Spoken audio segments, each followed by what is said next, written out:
Hi, my name is Courtney, And I'm Orion. and this is Mom and Dad Our are reading. reading. So, today we would like to discuss a pretty popular It's getting there. uh, a pretty popular book series that we've been reading since. How old was it when you were introduced to it? It wasn't I very think old. only the second book may have been out at the point where I started reading. No. Anyways, Dungeon Crawler Carl. That's about as clear as I can say Yes, it. the book that has the craziest artwork on the cover and the stupidest sounding premise and title, which just hides how good it is. So it's a book that's done by Matt Dinniman. Mhm. And do you know the name of the person who does the audiobook recording? Yes, Jeff Hayes. Jeff, is it Jeff Jeff Hayes? Hayes. Okay. Um, For some reason, I get him and another narrator mixed up. But, anyways, um, we do have the physical copy of the first book, but my experience with it has been we have the three audio. copies of the first book. Yeah, now we'll get there. My experience with the books, however, has always been through the audiobook format. So I can only give it from that perspective. I can't give it from the perspective of actually physically reading the book like that. Which I think you have the superior experience because Jeff Hayes' performance in Dungeon Crawler Carl is one of the best, bar none, audiobook experiences you will have with a single narrator. That's a very true statement. He has a lot of fun with it, which is always nice because there are some narrations where you kind of feel like the narrator is just cashing in a paycheck. They're not doing a terrible job, but there's no passion behind it. And so for Jeff Hayes' performances with the number of characters he does, And his it's range great. going from both male and female voices. I will give him that. I will give him that. Because it's obnoxious to change your pitches and tones and everything without having to also somehow give a female character that sense of being female versus a male character, which are the nuances, and he does really well. Carl! No, let's not try to imitate him. Ah, yeah. I Just don't drive need people away, right? copyright. Ah, But anyways, I happen to think that the beginning of the book series is really, really strong. The first 3 to 4 books in particular are really a lot of fun and great at world building and world expanding. But I kind of feel that it got to the point where it got so big that the author almost forgot the first couple of books when it came to what he was trying to emphasize. I don't know how you feel about that, but that's kind so of the vibe I've gotten. the world expands significantly. But the way I would say, especially if you're curious about the series, to start off with, is envision it kind of like a really good action flick, John Wick or Die Hard, where the premise kind of sounds a little whatever, but the execution just works and works well. Where you get drawn in and the world, especially in the first few books, the broader world, the broader universe is hinted at in a really nice, like, curiosity inspiring way. Yeah, that's true. And you're there with this person who is just like, I don't want to be here. I don't want to be wearing 2 small Crocs in snow. Just what the heck, man?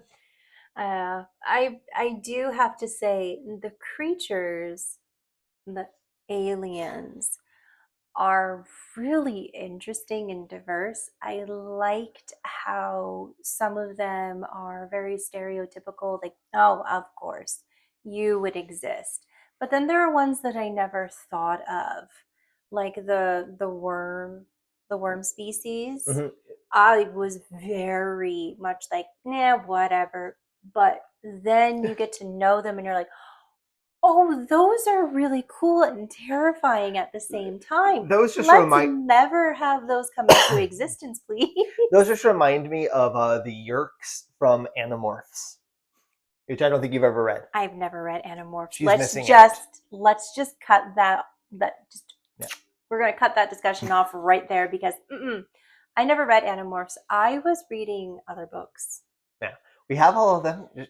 I will let you go through and experience the joys of me in grade and middle school and what all I got up to. Oh, thanks, dear, but no, thank you. Yeah. But yeah, that's just my. I like the aliens. Ow, that should hurt more than it should have.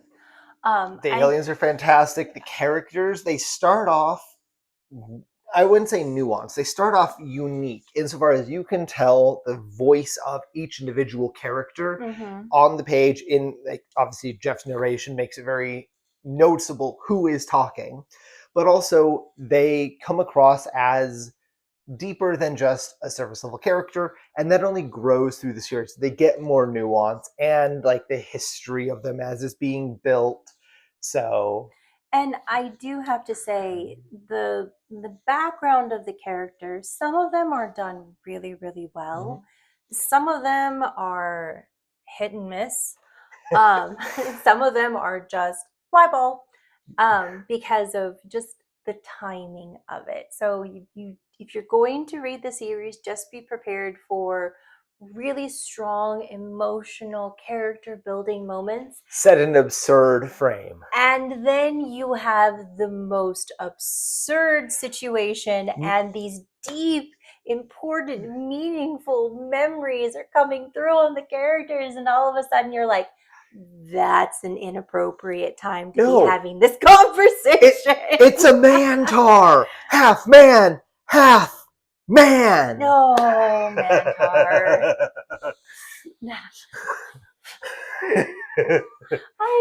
Again, very deep, important things are going on, and then all of a sudden there's a mantar. Yeah. And if you think you know, you don't. And if you think you can figure it out, you won't. I think the humor of the series really does hit quite well because of the mix of serious, intense, set in an absurd premise and absurd situations everybody finds them in, where when a joke does happen, it is genuinely like it complements the scene. Some of them, although I have to say, it's not the Marvel problem of there's too many jokes during the serious moment, so it takes away from it. There are a lot of heavy, heavy moments, which are one of the highlights, as odd as that is to say.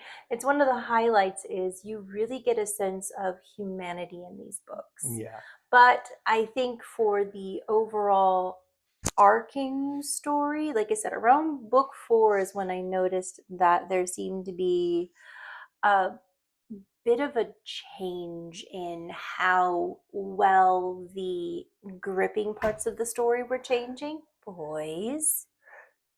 Yeah, the pacing of the story as well is overall really good. I think book 2 was a little bit of a slump, a slowdown, but the rest of the series, as far as like pacing, progression, things happening, where you don't feel like I'm just waiting. Things are happening and moving.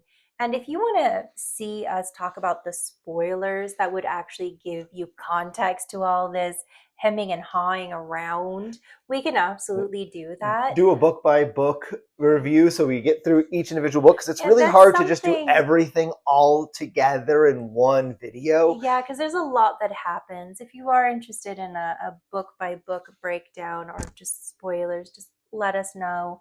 But for me, so books 1 through 4 are a solid 4 to 5. Solid. I think that every second book in a series is going to have that sophomore slump, just like most musical albums do and stuff. It's just, okay, I started this really great idea. Now I have to build off of it. Some people, they fly through it. Some people, they stumble a little. Some people, they fall flat on the mud.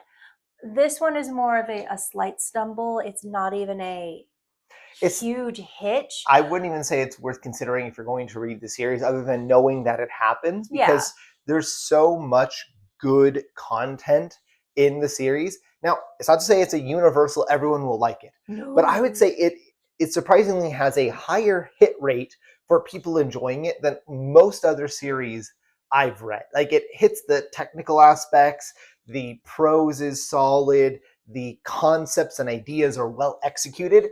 It just may not be for some people, but if you have an at all quirky sense of humor, if you have an at all like this, I love absurdity, but I like seeing people be serious in that same situation, or if you just want a solid story and you're like, "Oh, that sounds so weird," like Dungeon Crawler Carl with this Yeah. crazy cover in the blurb.